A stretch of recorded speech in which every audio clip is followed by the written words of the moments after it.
چین کے نائب وزیراعظم کا 3 روزہ دورہ پاکستان، دونوں ملکوں کے درمیان مفاہمت کی یادداشت پر دستخط۔ وزیراعظم شہباز شریف نے خطاب میں کہا، پاک چین اقتصادی راہداری کا دوسرا مرحلہ نئے ماڈل کے تحت آگے بڑھائیں گے۔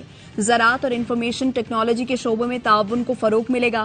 سی پیک کے تحت $25 ارب کی سرمایہ کاری ہو چکی ہے۔ پاک چین دوستی میں کوئی رکاوٹ برداشت نہیں کی جائے گی۔ چین اور پاکستان کی لازوال دوستی جاری رہے گی۔ وزیراعظم شہباز شریف سے 1 on 1 ملاقات میں چینی نائب وزیراعظم نے اسٹریٹجک شراکت داری پر زور دیا۔ پاکستان کی معاشی اور اقتصادی ترقی میں چین کے مستقل تعاون کی یقین دہانی کرائی۔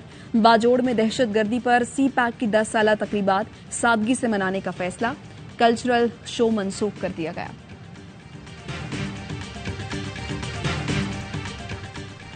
چینی نائب وزیر اعظم کو پاکستان کے اعلیٰ ترین سول اعزاز سے نواز دیا گیا۔ صدر مملکت ڈاکٹر عارف الوی نے معزز مہمان کو ہلال پاکستان عطا کیا۔ ایوان صدر میں ہونے والی تقریب میں army chief general Asim Munir نے بھی شرکت کی۔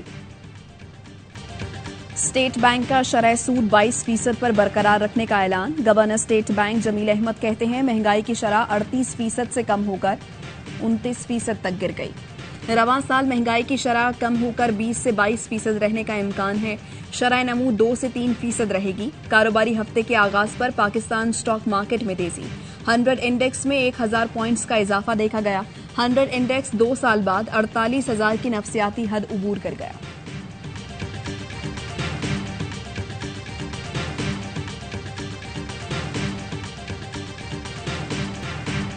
معاشی اشاریے بہتری کی طرف گامزن ہیں۔ یقین ہے پاکستان کی معیشت بہت جلد مستحکم ہو جائے گی۔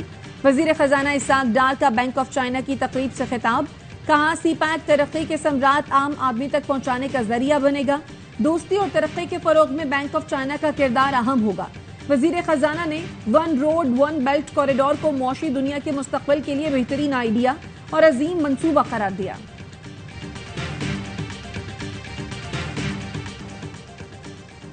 باجوڑ خار خودکش حملے کے مزید 4 زخمی دم توڑ گئے۔ جاں بحق افراد کی تعداد 46 ہو گئی۔ 36 افراد کی میتیں شناخت کے بعد ورثاء کے حوالے۔ 8 لاشیں ناقابل شناخت ہونے کے باعث اسپتال میں موجود۔ 90 سے زائد زخمی مختلف اسپتالوں میں زیر علاج۔ کور کمانڈر پشاور کا ڈسٹرکٹ ہیڈ کوارٹر اسپتال خار کا دورہ، زخمیوں کی عیادت، لواحقین سے ملاقات میں شہداء کے لیے دعا کی۔ امیر جماعت اسلامی سراج الحق نے بھی زخمیوں کی عیادت کی۔ گورنر اور نگراں وزیر اعلیٰ کے پی سے مستعفی ہونے کا مطالبہ۔ خودکش حملے کا مقدمہ سی ٹی ڈی باجوڑ میں درج کر لیا گیا۔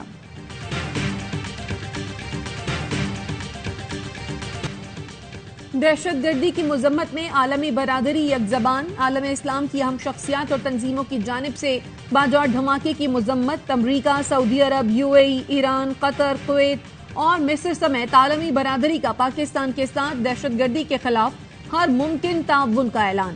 وزیر اعظم شہباز شریف کہتے ہیں، قوم اور ادارے دشمن کے بزدلانہ ہتھ کنڈوں کو کامیاب نہیں ہونے دیں گے۔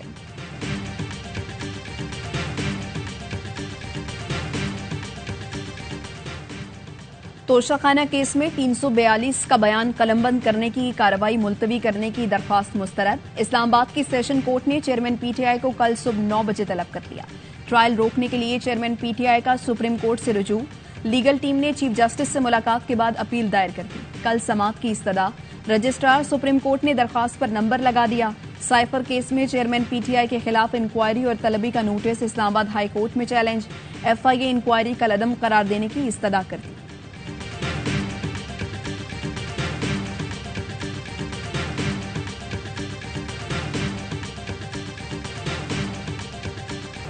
توشہ خانہ فوجداری کیس قابل سماعت قرار دینے کے خلاف اپیل اور کیس دوسری عدالت منتقل کرنے کی درخواست سماعت کے لیے مقرر۔ کل سماعت ہوگی۔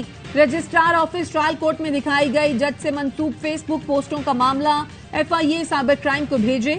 FIA تحقیق کر کے آئندہ سماعت سے پہلے اپنی رپورٹ جمع کرائے۔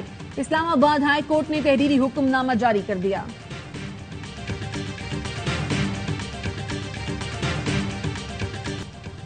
ٹرائل کورٹ سے ہائی کورٹ تو کبھی سپریم کورٹ کھیلا جا رہا ہے۔ ایسے انہونے واقعات عدالتی تاریخ میں کبھی نہیں ہوئے۔ معاون خصوصی عطا تارڑ کہتے ہیں، آج بہانہ بنایا گیا، عاشورہ کے دوران سوالات ملے، پڑھ نہیں سکا۔ دوسرا بہانہ اکاؤنٹنٹ سے مشورہ کرنا تھا جو نہ کر سکا۔ چیئرمین پی ٹی آئی جواب دینے کی بجائے بہانے بنا رہے ہیں۔ توشہ خانہ اوپن اینڈ شٹ کیس ہے۔